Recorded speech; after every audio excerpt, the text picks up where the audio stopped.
Welcome to the AC 24/7 Top Story Countdown. I'm Sonia Baghdadi. We'll guide you through the biggest headlines of the day.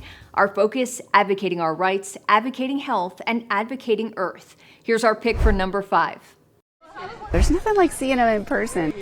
But now, the tumbling, crowd-pleasing, bamboo-eating giant pandas at the National Zoo will be seen no more.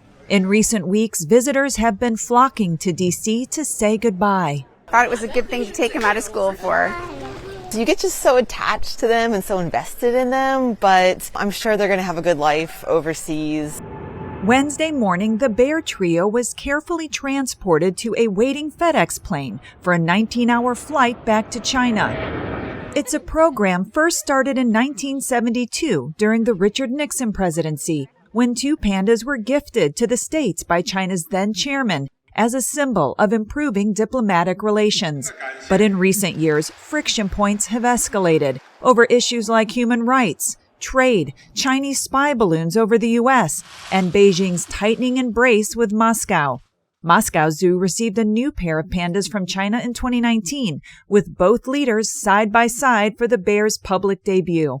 Now only 4 Chinese pandas remain in the U.S. at the Atlanta Zoo. Their contract expires next year, and no word from China on any extension, which could bring what's been known as panda diplomacy to an end. The National Zoo is calling Wednesday's departure a hiatus, and panda fans are hopeful their beloved bears will one day come back. Hopefully we get new ones, a new family to fall in love with too. I'm Laura Aguirre reporting. Tuesday's election provided a big shot of adrenaline, especially for some Democrats questioning whether President Biden can win next year. For Republicans, yesterday's results didn't live up to expectations and could serve as a warning sign looking ahead to the 2024 elections for president and control of Congress. A victory for reproductive rights activists in Ohio. Winning was our only option, and we did it together. Voters casting their ballots Tuesday to enshrine the right to an abortion in Ohio's Constitution, just the latest state to do so in the wake of the Supreme Court's 2022 decision to overturn Roe v. Wade. And in Virginia, Democrats swept the state legislature in a rebuke of Republican Governor Glenn Youngkin, who sought to pursue what he called reasonable abortion restrictions if the GOP took control of both chambers. Voters are sending a message to all of us, Democrats and Republicans, that the number one issue that they care about is freedom. Abortion access proving a driving force for voters, which could be a boon to Democratic prospects in 2024, even as Republicans frame the results as wins for states' rights. I think you got to let it be decided state by state, and that's exactly what's happening. But despite party victories, polling of registered voters shows the sour mood in the country is posing trouble for President Joe Biden's re-election chances, coming up short in hypothetical matchups against former President Donald Trump and other GOP candidates. What we're going to continue to do is highlight the record of accomplishments that he has and draw that contrast between what he puts forward and brings to the table and what Donald Trump or any other Republican on the MAGA side of this puts forward. Deep Red Kentucky's newly re-elected Democratic Governor Andy Beshear says the key to victory is focusing on the things that impact people's daily lives. They want someone that, again, is going to try every single day to make their life just a little bit better. Direct votes on hot-button issues rarely correlate with candidate performance, even when those candidates are on the right side of public opinion. But another round of elections with abortion rights winning across party lines is at the very least good news for the president. In Atlanta, I'm Ivan Rodriguez. Among the 5 Republican presidential candidates on stage, the question of who's the strongest alternative to former President Donald Trump was pressing for both former South Carolina Governor Nikki Haley and Florida Governor Ron DeSantis. You're trying to make up for it and act like you weren't a liberal when it comes to the environment. You were. You always have been. Just own it. She welcomed them into South Carolina, gave them land near a military base, wrote the Chinese ambassador a love letter saying what a great friend they were. Joining them on the Miami debate stage, former New Jersey Governor Chris Christie, entrepreneur Vivek Ramaswamy, and South Carolina Senator Tim Scott. A major theme, foreign policy, with America's role in focus as war rages between Israel and Hamas. I would be telling Bibi finish the job once and for all. They have to, 1, eliminate Hamas, 2, support Israel with whatever they need whenever they need it, and 3, make sure we bring our hostages home. The candidates also took stock of Tuesday's election results, including key victories for Democrats in Virginia and Kentucky, as voters in red state Ohio approved a constitutional amendment to protect abortion rights. We need a 15-week federal limit. This is an issue that should be decided in each state. I think there's something deeper going on in the Republican Party here, and I am upset about what happened last night. We've become a party of losers. Instead of debating, the former president held a rally nearby in Hialeah, Florida. We will win because we will never stop fighting to save the America we love. I'm Mike Valerio reporting. Former President Donald Trump's daughter appearing on the witness stand Wednesday in the New York civil fraud trial against her family's corporation. Ivanka Trump dodging questions after being grilled for more than 3 hours about her possible involvement in this case.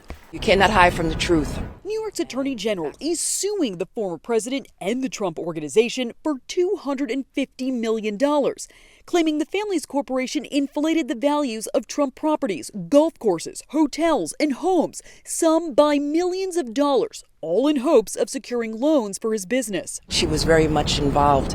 We uncovered this scheme, and she benefited from it personally. Unlike her father and brothers, Ivanka is not a defendant in this case. Wednesday, a lawyer for the AG's office asked Ivanka about a purchase option on her apartment at Trump Park Avenue for $8.5 million. But the value of that apartment was listed on the Trump statement of financial condition for $20.8 million. Ivanka testifying, "I wasn't involved in his statement of financial condition, so I can't say what it took into account or didn't take into account." The former president took the stand Monday. His sons, Eric and Don Jr., testified last week. The judge already ruled that the former president is liable for fraud, and now he's considering how much the Trumps will have to pay in damages.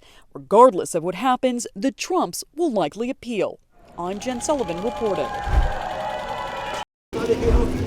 Taking only what they can carry, families are fleeing Gaza City. They wave white flags of surrender made of anything they can find. And as the sounds of war echo around them, they signal, yet again, that they are innocents. I'm a cancer patient, and I can't find treatment or food or water, this woman says.